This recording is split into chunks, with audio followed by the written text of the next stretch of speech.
Halloween's right around the corner.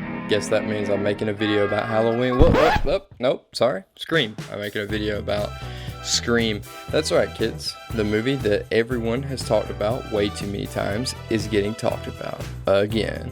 I do have something, hopefully a little bit different, to elaborate on though. Today, we're talking about Stu's house and why it's a perfect location for this movie.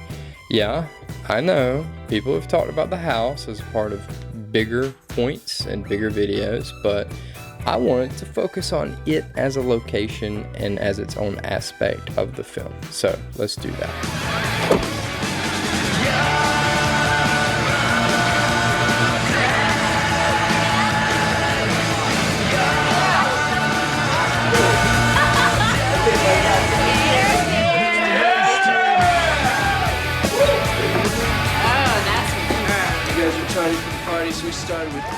Looking at the house first from a story-driven perspective, it starts off as a perfect place for a party.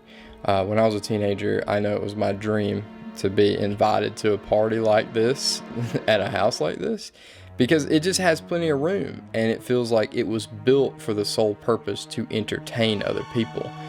The living room is so huge. I mean, there's plenty of room for characters when they decide to have that watch party that they have.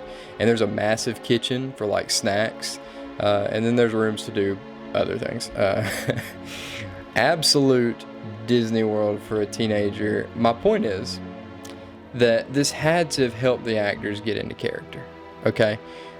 When it's the opposite and you've got to act on a soundstage or some set in Burbank, it just doesn't have the same feel to it as shooting on location. I mean, this place feels like a real house located in California, probably because it is a real house located in California. The address is 3871 Tomales Petaluma Road. Here's pictures of it for when it was for sale. I mean, like, this is a legit real house.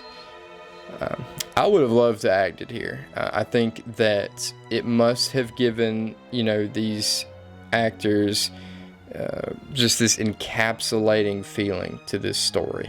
It works as a great flip side to what I've been talking about as well. As the other students leave and our main characters are left alone, this massive house, as things turn scary and people start dying, becomes less of a wonderland and more of like a deadly maze for these characters to try and like navigate and get out. I mean, come on, do you think that you could find your way out of Disney World at night alone? No. That's why it's such a great location.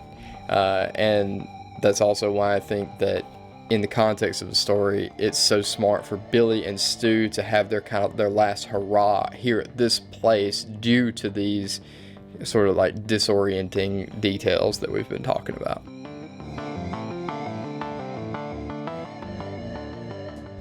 But the real thing that you and me are interested in here is the behind the scenes stuff. At least I know that I am, for sure. So let's talk about it. Why is this a great location from a logistical filmmaking standpoint? Well, first of all, it's extremely roomy. Not as roomy as a stage or shooting outside, but you can tell that they had space to set stuff up. I mean, the ceilings are pretty high, which gave way to almost always having a hair light to separate the subjects from the backgrounds. And it's kind of crazy because that's not even a huge problem, because each room has such different backgrounds that it was easy to contrast what the actors were wearing up against them.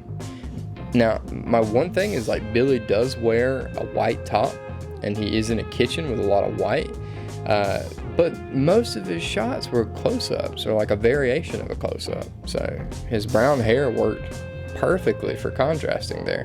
The props laying around everywhere really is more about overall scene design rather than just the location. But the two are paired so great here with the whole teenage party idea that I feel like I have to mention, the beer bottles and the junk food everywhere, because it practically becomes part of the house.